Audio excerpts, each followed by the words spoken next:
Assalamualaikum Pak. Salam. Selamat pagi. Ya, selamat pagi saudara Ulfi. Ini DCM yang berkaitan dengan masalah-masalah saya yang Bapak berikan kemarin itu. Iya, siap. Saya lihat dulu ya. Iya, monggo. Sebelumnya gimana kabar saudara Ulfi? Iya, sangat baik sekali, alhamdulillah. Sehat. Nah, jadi ini kan konseling individual termasuk. Jadi untuk konseling ini saya itu memegang asas-asas, banyak asas-asas untuk konseling, terutama asas kerahasiaan. Jadi saya tidak akan menceritakan masalah-masalah Anda kepada siapapun. Ini hanya saya yang tahu. Iya. Seperti itu. Langsung saja ini saudara ingin sekali dikagumi oleh orang lain. Itu mengapa saudara sangat sekali ingin dikagumi? Karena kalau saya pribadi dikagumi dengan orang lain itu agar supaya teman-teman saya itu senang ya dengan saya gitu. Senang dengan saya, terus ketika teman saya ketawa, saya juga ikut ketawa gitu. Jadi saling bersama lah. Terus mengapa saudara merasa diri saudara itu tidak sebaik orang lain? Ya karena saya merasa ya merasa diri saya tidak baik itu karena saya hidupnya di bawah ya, bukan di atas gitu. Terus apa adanya juga orang tua, terus saya juga mengikuti dari kepribadian orang tua padanya lah gitu. Merasa diri ini lebih tidak lebih baik lah daripada orang lain.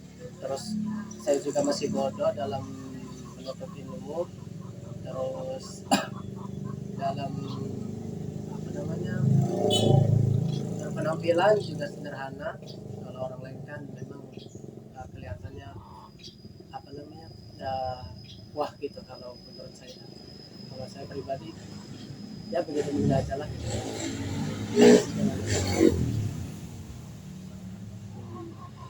Saudara ini sering merasa malu bergaul dengan lawan jenis ataupun dengan wanita gitu. Itu kenapa?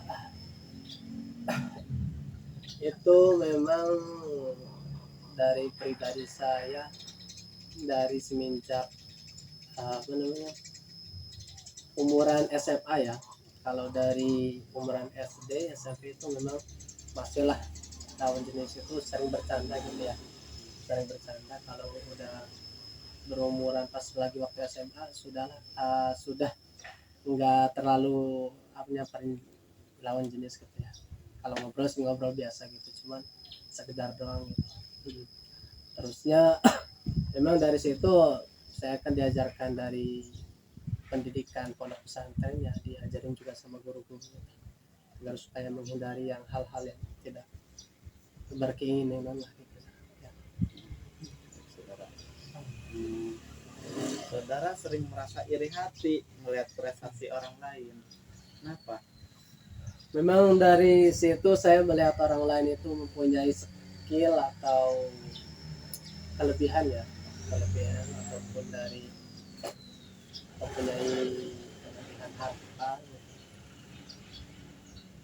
Memang saya itu melihat kawan ataupun kawan lah, kawan sendiri lah gitu, nggak usah jauh-jauh dari orang lain. Kawan, ada kawan saya yang sudah punya motor bagus ataupun pekerjaan mapan gitu, saya merasa hati saya itu pengen lah gitu ya, pengen menyaingi kawan saya itu agar supaya apa, agar supaya saya itu tidak ketinggalan, tidak ketinggalan jauh dari teman saya gitu.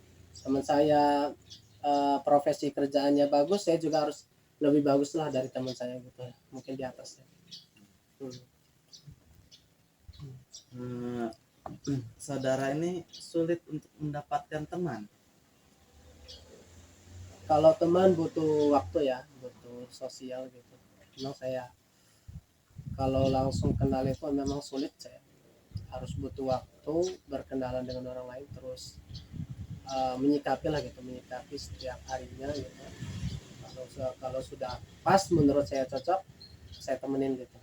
Tapi kalau dalam hati saya belum cocok, ya gitu, mungkin sekedar doang gitu, sekedar teman.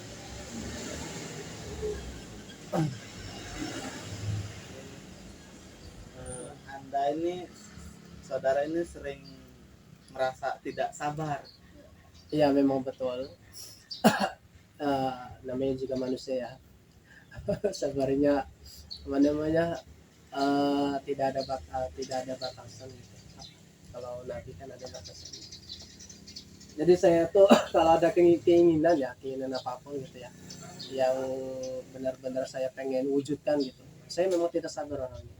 Apalagi ketika saya pengen punya HP, terus uang itu pas-pasan pas-pasan adanya segini gitu kan.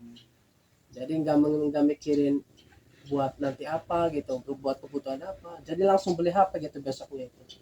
Jadi nggak perlu waktu lama-lama lah, langsung beli aja. Terus saudara sering merasa malu jika berhadapan dengan orang banyak. Ya memang betul lah. Ah, apa namanya, nggak nggak terbiasa ya gitu ya, kalau ada orang banyak itu selalu pede sih. Ah, kadang ngelihat orang banyak itu berkumpul, minder sendirilah gitu kan, mau ikut campurnya gitu, apalagi bukan teman sendiri gitu ya. Apalagi bukan teman sendiri, pas lagi teman sendiri juga kadang lagi kumpul itu mau ikut campur itu mikir-mikir dulu, pas enggak cocok enggak ya gitu ya, pasti enggak cocok enggak, pas pada waktu saya berkumpul itu kira-kira nyaman enggak sama teman-teman saya gitu. Terusnya malu juga sama pribadi sendiri kan gitu ya. Jadi pribadi saya itu orangnya apa namanya, enggak terlalu apa namanya, banyak omong lah gitu ya, enggak terlalu banyak omong gitu. Jadi ngobrol ya cuma kebiasaan ngobrol saya tuh ya berdua gitu, enggak terlalu banyak. Jadi, Terus saudara ini saya mudah merasa tersinggung. Saudara mudah merasa tersinggung. iya memang tersinggung kalau ada kata-kata yang kotor di hati ya guys ya, ada kata-kata yang kurang berkenan lah di hati gitu. Semisal menghina ataupun kata-kata yang lainnya gitu kan, apalagi sampai apa namanya, melukai pribadi saya lah gitu kan, tersinggung sekali di hati. Cuman pas lagi waktu tersinggung itu butuh waktu, jadi butuh waktunya itu kadang dalam hati itu masih gitu gitu ya, apa namanya, udah berselang waktu 3 hari ataupun 4 hari, udah hilang dengan sendirinya gitu, tersinggung. Terus saudara ini sering gagal dalam mencari teman dekat. Kenapa? Teman dekat yang tadi itu ya, sama juga pertanyaan yang sulit untuk mendapatkan teman ya. Apalagi teman dekat yang memang sulit gitu. Teman dekat itu harus butuh waktu juga. Kudu kitanya yang siap untuk apa namanya, menemani temannya gitu ya, setiap harinya gitu, membantu, terus ngobrol bareng, terus ya apalagi setiap malamnya ngobrol bareng lah gitu kan, kesehariannya bareng terus gitu kan, itu gampang lah dijadikan teman dekat. Apalagi kan apa namanya, saya saya itu orangnya pilih-pilih teman ya, jadi mau dijadikan teman dekat itu mikir-mikir dulu lah gitu kan, kira-kira cocok nggak ya, kira-kira cocok nggak ya jadi teman dekat gitu kan. Jadi teman dekat sama teman biasa itu memang apa namanya, agak berbeda sih. Ketika saya ketemu dengan teman dekat memang saya sering ajak gitu ya, sering ajak kemana gitu, keluar. Tapi kalau semisal ketemu dengan orang teman ya, temennya bukan teman dekat lah, bukan teman curhat yang untuk dikeluarin masalah-masalah saya gitu kan, kadang mau ngajak itu agak agak sulit gitu. Soalnya saya pengen bercerita tentang pribadi saya. Di sini masalah yang mungkin paling berat di dalam diri saudara itu, saudara ini mudah sekali untuk marah. Memang sekali mudah marah ya, apalagi keinginan ya belum terwujudkan gitu ya.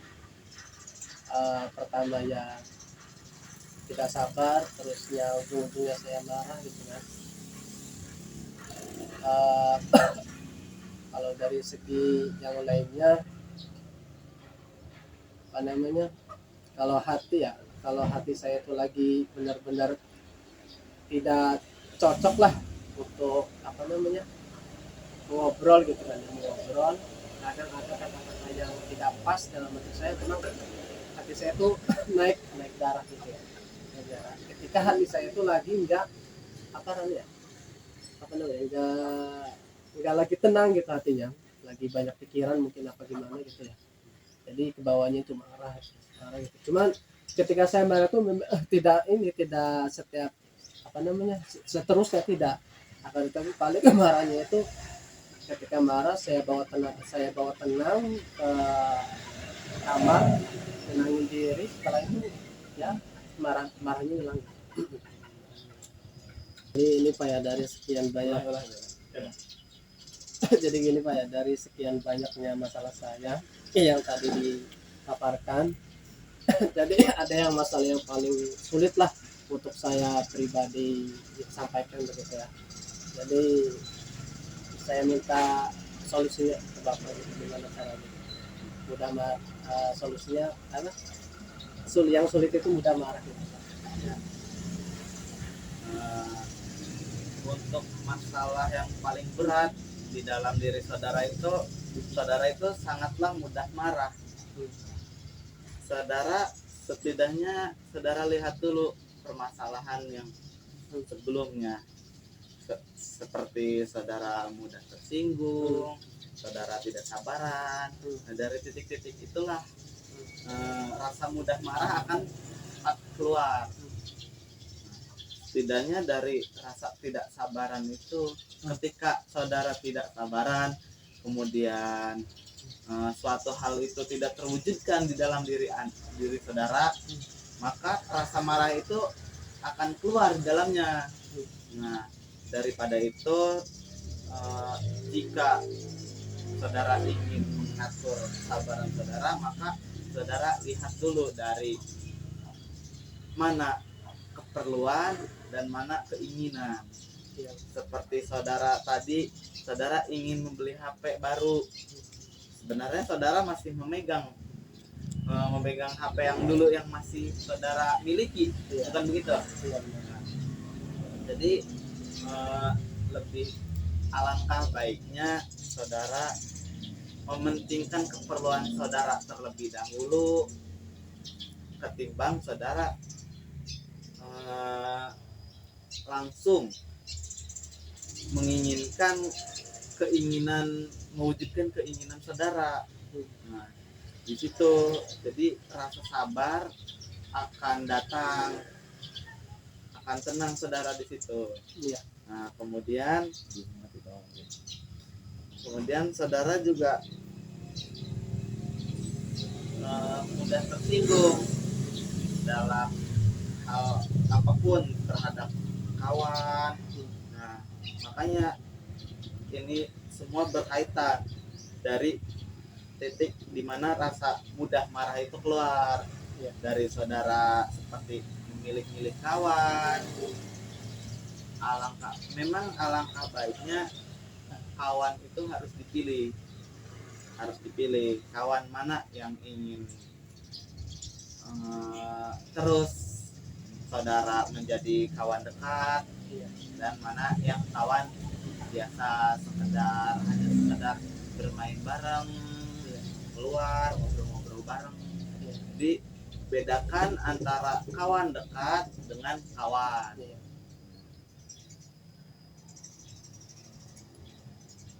Terus dari saudara sendiri ingin sangat dikagumi, Iya. eh, sangat dikagumi kepada orang lain. Nah dari situ timbul iri hati ya. Iya. Dari masalah saudara tadi timbul iri hati melihat prestasi orang. Iya. Nah itulah timbul juga rasa marah di situ, tertanam rasa marah lagi di situ. Jadi setidaknya saudara jika iri hati melihat prestasi orang, saudara juga harus sesuai usaha saudara. Usaha dari misalkan saudara iri dalam masalah pekerjaan, saudara harus berjuang di dalamnya. Saudara cari pekerjaan apapun itu yang penting halal. Ingin dikagumi, kemudian ingin dikagumi. Jika saudara sudah terpenuhi semua, maka orang-orang itu secara tidak langsung menghargai saudara dari perjuangan saudara, mengagumi saudara. Nah, seperti itu. Jadi untuk menghilangkan rasa marah itu saudara setidaknya hilangkan masalah-masalah kecil seperti tadi, berbanyak.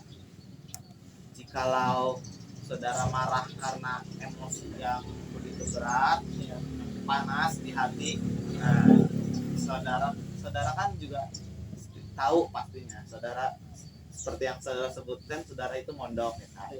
Nah, Kanjeng Nabi itu menganjurkan ketika kita merasakan marah, emosi, setidaknya kita berwudu. Jika tetap masih panas, kita dianjurkan untuk sholat. Seperti itulah cara menetralisir marah, karena rasa amarah itu terdapat seperti api dan wudu itu dari air, jadi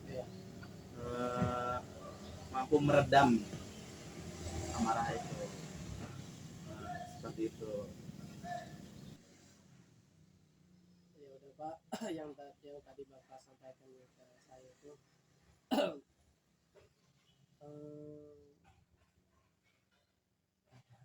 lagi. Pause. Aduh, mau bingung gitu. Ya, terima kasih Bapak atas masukan-masukannya kepada saya yang tadi.